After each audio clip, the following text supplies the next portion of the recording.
नमस्कार to all. आज जो मैंने क्वेश्चन लिया है वो क्लास 10th का chapter 12 areas related to circle, वृत्त से संबंधित एरिया फाइंड आउट करने का क्वेश्चन लिया है। इस क्वेश्चन के अंदर मैंने एक क्वेश्चन लिया है। इस क्वेश्चन के अंदर दे रखा है in figure PQRS is a square lawn with side PQ is equal to 42 metre.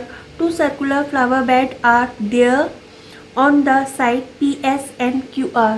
PS और QR इन दोनों साइड के यहाँ पे किनारे पर एक फ्लावर बेड दे रखी है जिसका कि सेंटर O दे रखा है। The intersection of its diagonal, इसके जो स्क्वायर है इस स्क्वायर के विकर्ण डायगनल आपस में O पॉइंट पे find the total area of the two flower beds. तो ये दो फ्लावर बेड्स जो है जिसको कि मैंने शेड कर रखा है, बुक में भी क्वेश्चन में भी शेड करके दे रखा है, उसका अपने को एरिया फाइंड आउट करना है। तो इस क्वेश्चन के अंदर अपन ने क्या किया कि ये जो डायगनल दे रखे हैं, स्क्वायर के जो डायगनल होते हैं वो आपस में 90 डिग्री पर बाइसेक्ट करते हैं। तो ये जो चारों एंगल होंगे वो 90 डिग्री के होंगे और बाइसेक्ट करते हैं। तो वैसे अगर अपन सर्कल बनाए, O को सेंटर मान करके एक सर्कल बनाए,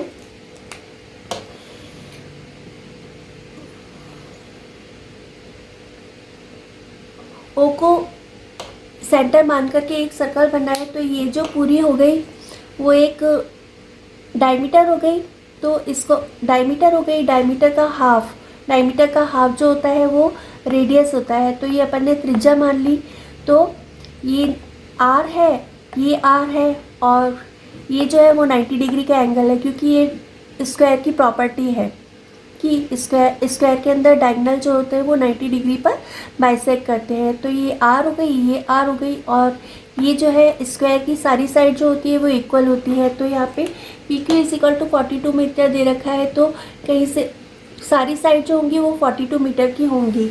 अब अपन ये वाला ट्रायंगल लेंगे। इस वाले ट्रायंगल के अंदर ये 90 डिग्री का एंगल बन रहा है। तो ये जो हो गया वो राइट एंगल ट्रायंगल हो गया। राइट एंगल ट्रायंगल के अंदर पाइथागोरस थ्योरम लगती है, ठीक है। तो पाइथागोरस थ्योरम के अंदर 90 डिग्री पर ये जो 90 डिग्री की जो एंगल है उसकी दो साइड है, तो एक दोनों साइड को अपन लेग्स बोलते हैं वैसे। तो एक को अपन ने इसको बेस मान लिया, इसको अपन ने परपेंडिकुलर मान लिया। तो base square plus perpendicular square is equal to 90 degree के सामने वाली जो साइड होती है वो हाइपोटेनियस होती है, कर्ण होती है, ठीक है। तो इसका अपन यूज़ करके अपन ये रेडियस R निकालेंगे, ठीक है। यहाँ पे given PQRS is a square with side 42 metre. Square की सारी साइड जो होती है वो 40 सेम होती है। तो ये 42 मीटर दे रखा है। Let the diagonal intersect at O। ये जो डायगोनल है, इसके जो विकर्ण है, स्क्वायर के जो विकर्ण है वो O पॉइंट पर आपस में कटते हैं। O पॉइंट पे करते हैं तो इसके जो विकर्ण जो इंटरसेक्ट हो रहे हैं ये सारे जो होंगे वो आपस में इक्वल होंगे। तो यहाँ पे OP OQ दोनों विकर्ण आपस में इक्वल होते हैं। तो विकर्ण को अपन ने हाफ किया तो वो भी, या फिर ये समझ सकते हैं कि ये जो है वो डायमीटर हो गई। डायमीटर जो है वो यहाँ पर O पॉइंट पे कट रही है। तो ये चारों जो होंगे वो आपस में रेडियस हो गए। तो रेडियस जो होगी वो आपस में इक्वल होगी। तो यहाँ पे OP is equal to OQ is equal to OR is equal to OS, और ये चारों जो हो गए वो रेडियस के बराबर हो गए। और ये सारे चारों कोण जो होंगे वो 90 डिग्री के होंगे। क्यों होंगे? क्योंकि स्क्वायर के अंदर, वर्ग के अंदर चारों कोण जो है, ये जो डायगोनल होते हैं, विकर्ण जो होते हैं वो 90 डिग्री पर बाइसेक्ट करते हैं। तो ये चारों जो एंगल हो जाएंगे वो 90 डिग्री के हो जाएंगे। तो ये चारों एंगल 90 डिग्री के, ये दोनों एंगल भी 90 डिग्री के हो गए। चारों एंगल वैसे 90 डिग्री के होंगे। फिर अपन क्या यूज़ करेंगे, ये 90 डिग्री का एंगल बन रहा है, ये एक ट्रायंगल है, त्रिभुज है। तो राइट एंगल ट्रायंगल हो गया। राइट एंगल ट्रायंगल के अंदर पाइथागोरस थ्योरम लगेगी। पाइथागोरस थ्योरम क्या होगी, perpendicular square plus base square is equal to hypotenuse square. तो यहाँ पे परपेंडिकुलर जो है वो आर अपन ने मान लिया, ये डायगनल, ये डायमीटर है तो डायमीटर का हाफ रेडियस होगा, तो ये R square plus R square is equal to H square. H जो दे रखा है वो अपने को 42 मीटर दे रखा है, तो 42 का होल स्क्वायर, यहाँ पर ये हो गया 2r square is equal to 42 whole square. यहाँ पे 2 इधर मल्टीप्लिकेशन में इधर आकर के डिवीज़न में हो जाएगा। डिवीज़न में आने के बाद फिर अपने को r फाइंड आउट करना है, तो r ये यहाँ पर r इन दोनों का रूट करेंगे तो स्क्वायर का रूट तो नंबर इटसेल्फ हो जाएगा, वही नंबर हो जाएगा। और यहाँ पे 2 का रूट करेंगे तो 2 का रूट 2 कैसे आएगा, 2 कैसे आता है, 2 जो आता है वो √2 और √2 को मल्टीप्लाई करने पर आता है, तो 2 की जगह तो इसको अपन लिख सकते हैं √2 का स्क्वायर। तो इसको अपन ऐसे भी लिख सकते हैं कि 42 अपॉन √2 का होल स्क्वायर। तो r की वैल्यू जो आ गई वो 42 अपॉन √2 आ गई। फिर यहाँ पे 42 को अपन 21 इंटू 2 लिख सकते हैं और 2 की जगह अपन √2 इंटू √2 लिख सकते हैं। तो 2 की जगह √2 इंटू √2 लिखा, फिर √2 से √2 कैंसिल, तो ये हो गया 21 √2। फिर एरिया ऑफ फ्लावर बेड, तो ये दोनों फ्लावर बेड जो होंगी वो सेम होंगी, क्योंकि ये साइड जो है वो आर्क सेम है, ये आर्क सेम है, तो ये वाला एरिया भी जो होगा वो सेम ही होगा। तो ये दोनों फ्लावर बेड का जो एरिया होगा वो सेम होगा। फिर इन दोनों का टोटल एरिया, तो ये दोनों सेम है तो किसी भी इसका जो है वो अपन डबल कर लेंगे। तो यहाँ पे total area of 2 flower bed is equal to area of flower bed P,